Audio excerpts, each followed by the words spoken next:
दोस्तों रामलाल की उम्र करीब 45 से 48 साल की हो चुकी थी, लेकिन अभी उसके पास कोई संतान नहीं थी।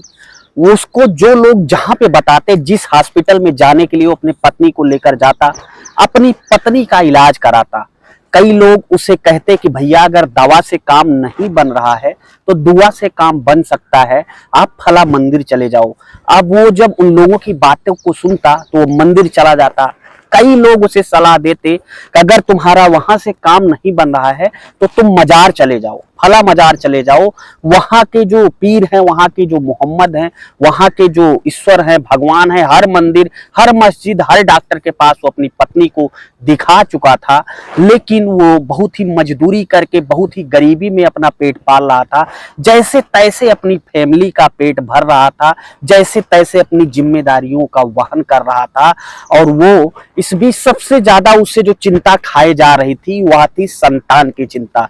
दोस्तों दुनिया में हर आदमी के पास सब कुछ हो, लेकिन अगर उसके पास संतान ना हो तो शायद ये उसके जीवन का सबसे बड़ा दुख होता है। और यही दुख रामलाल को हमेशा खाए जा रहा था।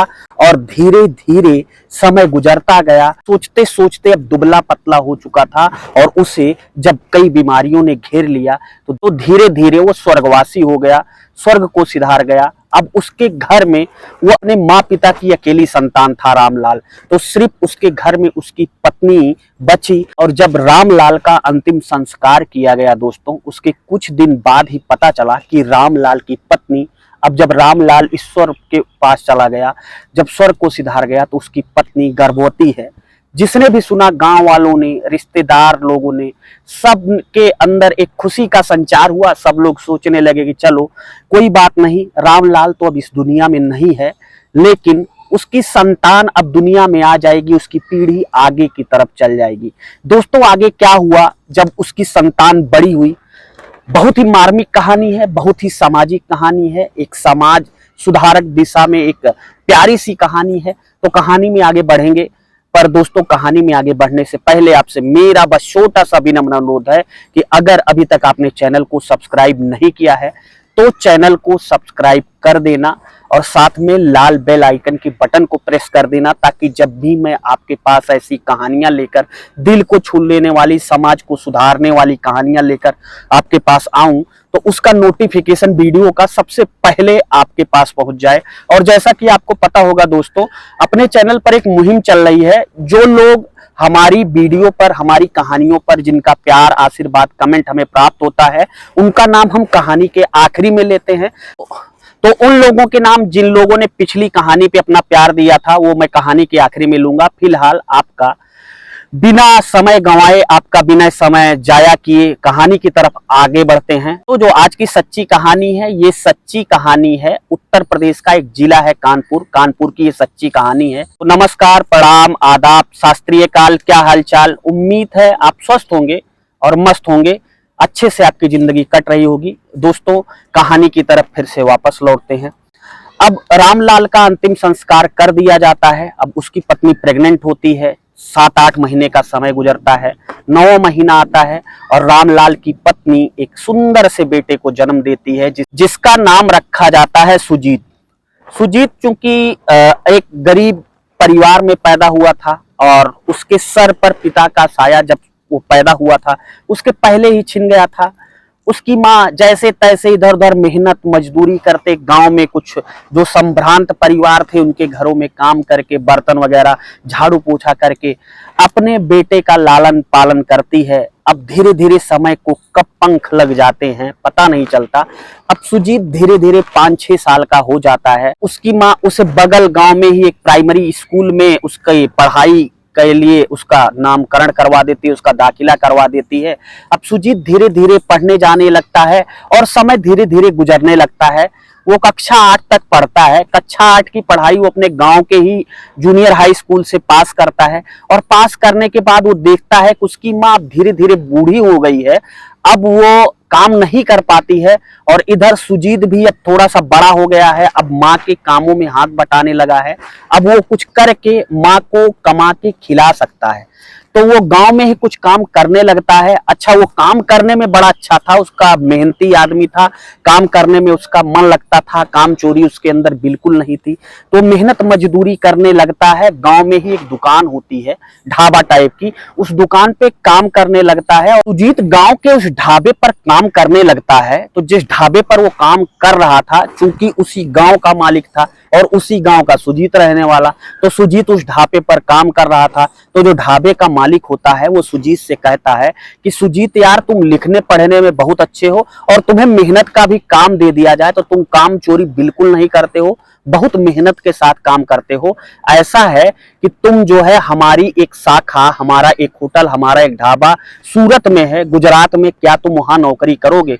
अपने ढाबे के मालिक से कहता है कि देखो भाई साहब, मैं बहुत मजबूर हूं, अगर मैं सूरत गुजरात चला जाता हूं आपके ढाबे पर, वहां काम संभाल लूंगा तो मुझे जाने में, मुझे वहां काम करने में कोई दिक्कत नहीं है, मुझे कुछ पैसा बढ़ा के दोगे? तो मालिक कहता है हाँ बिल्कुल, तुम्हारी 5,000 तनख्वाह बढ़ा दूंगा।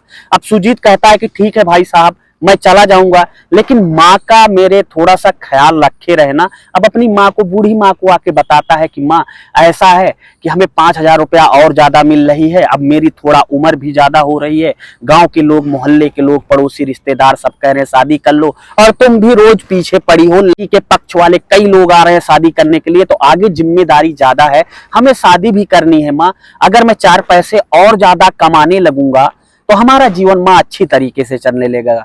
अब जब उसकी माँ ये सब बातें सुनती है तो कहती है ठीक है बेटा, तेरा जीवन अगर अच्छी तरीके से चल रहा है तो तू मेरी तरफ से चला जा। और शायद हर माँ बाप ये चाहता है कि उसकी संतान, उसके बच्चे उससे दूर भले हो, लेकिन वो खुशी हो, अच्छी तरीके से अपना जीवन यापन कर रहे हो। शायद यही सब बातें सोचकर सुजीत की बूढ़ी माँ ने उसे गुजरात जाने के लिए परमिशन दे दी, गुजरात जाने के लिए अनुमति दे दी। दोस्तों, अब सुजीत की जरूरतों और घर की मजबूरियों ने सुजीत को कब मुसाफिर बना दिया, सुजीत को पता ही नहीं चला और धीरे धीरे समय गुजरने लगा।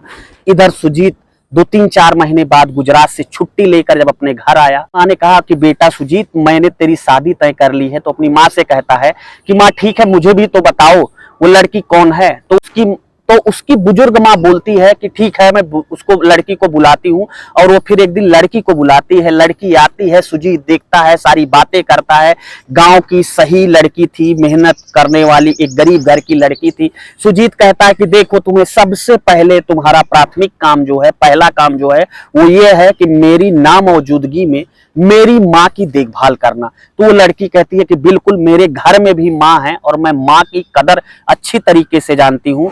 और फिर सुजीत अगली बार जब आएगा तो वो उस लड़की से शादी करेगा, ऐसा उस लड़की के घर वालों और अपनी बुजुर्ग माँ से बोलकर फिर कमाने चला जाता है। समय और 2-4-6 महीने का गुजरता है। सुजीत अब जब दोबारा परदेश से पैसे कमाकर इकट्ठा कर कर लेकर आता है तो शादी की एक तारीख फिक्स होती है और दोनों की धूमधाम से शादी होती है। शादी होने के बाद वो दुल्हन आ जाती है, इसके घर रहने लगती है।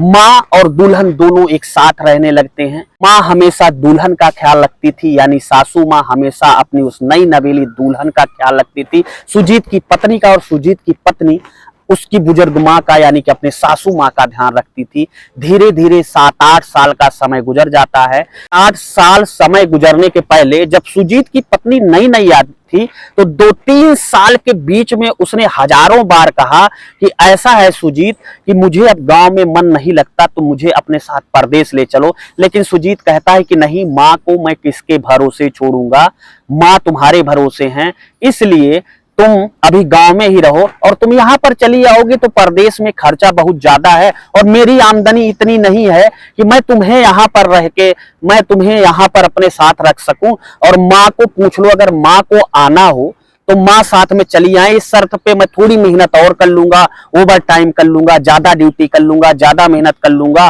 तब तुम अगर माँ कह रही हो तो माँ के साथ तुम मेरे साथ आने के लिए अगर तैयार हो तो मैं टिकट कर लेता हूं, लेकिन अगर माँ नहीं आने को तैयार है तो तुम्हें हमारे घर पे ही रहना पड़ेगा।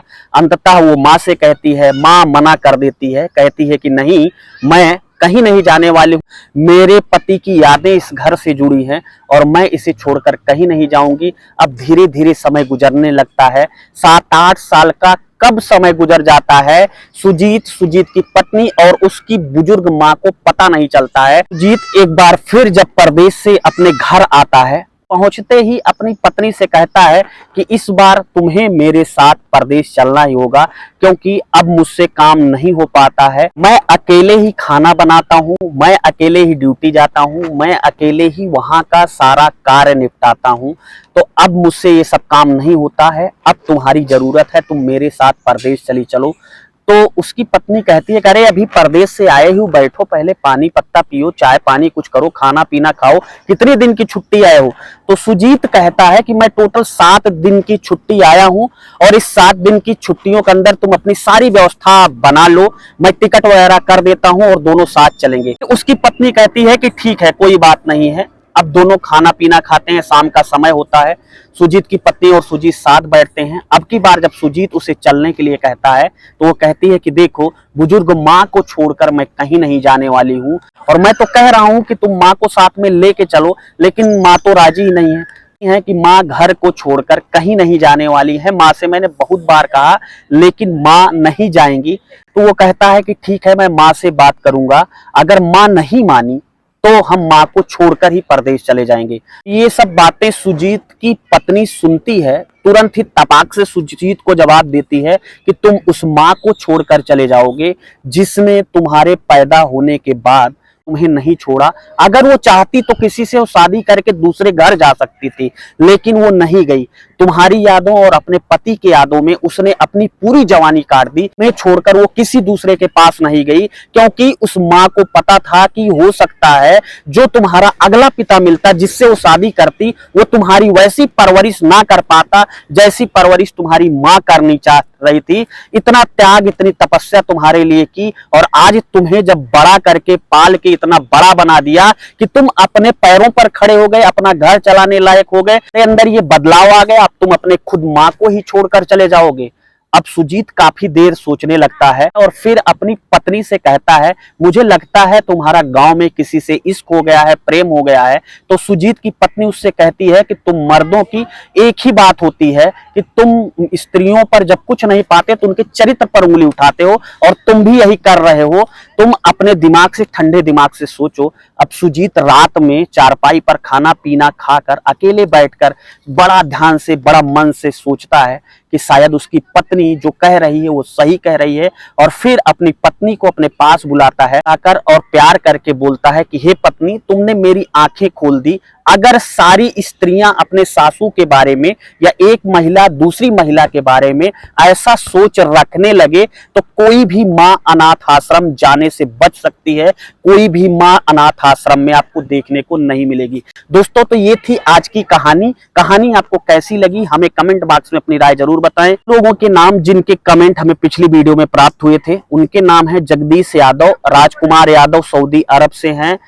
राजकुमार यादव जो कि हमारी वीडियो सऊदी अरब से देखते हैं, नेपाल के रहने वाले हैं, एजुकेशनल मोटिवेशन है आरा बिहार से, अवनीश सिंह है जौनपुर उत्तर प्रदेश से, सैयद अहमद है फूलपुरी से, अनिल द्विवेदी हैं, अरविंद बी भगत हैं भोपाल से, रविंद्र पाटिल हैं, राकेश बाबा हैं, सुलोचन यादव सिंगरौली मध्य प्रदेश से, बच्चा प्रसाद कुशीनगर से, रेखा राठौर दिल्ली से, डॉक्टर मुस्तकीम देवरिया से, इमामुद्दीन खान है, मोहम्मद अजीज हैं, महेश गुप्ता हाथरस से, रामलाल सरोज मुंबई महाराष्ट्र से, कैलाश नाथ सिंह हैं उत्तर प्रदेश से, असलम सिद्दीकी सऊदी अरब से, दौलत राम बबीना झांसी से। तो ये उन लोगों के नाम थे जिनके प्यारे कमेंट और प्यारा आशीर्वाद हमें पिछली वीडियो में प्राप्त हुआ था। उम्मीद है आपका प्यार और आपका कमेंट हमें इस वीडियो में, इस कहानी में जरूर प्राप्त होगा। मिलता हूं एक नई कहानी के साथ आपको परसों मंगलवार शाम 6 बजे। तब तक के लिए जय हिंद, वंदे मातरम।